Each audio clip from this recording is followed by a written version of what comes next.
Hello everyone, welcome back to 3 Minutes of Pandas series. In today's episode, we will explore the powerful apply and map function in Pandas for applying functions and transformation to data. So these functions are incredibly used when it comes to data manipulation and analysis. So let's get started. So to demonstrate this concept, let's use a sample data set.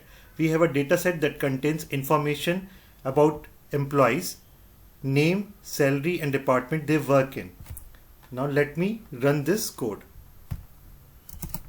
So in this code, we have created called df, a data frame with employee data. Now let's say we want to apply a function to calculate the bonus of each employee based on their salary. So we can achieve this using the apply function. So let's see how we can do it. So in this code, we defined a function called calculated bonus that takes an employee's salary as input and return the bonus amount based on the condition. We then use the apply function to apply this function to the salary column and creating a new column called bonus in our data frame. So let me run this code. So you can see we have new column with bonus.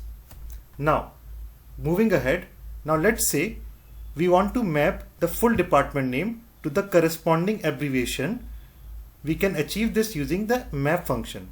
So for achieving this, first I have created a dictionary where I have provided the names according to the department, and then I have used the map function with the column department and creating a new column department abbreviation. So if I will print this, so we will have the new department which will have the abbreviation of these department. I hope you like these two functions.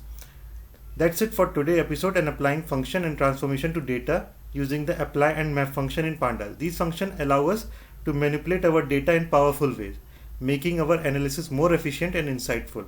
Stay tuned for more exciting topic in our Pandas series. Thank you for watching.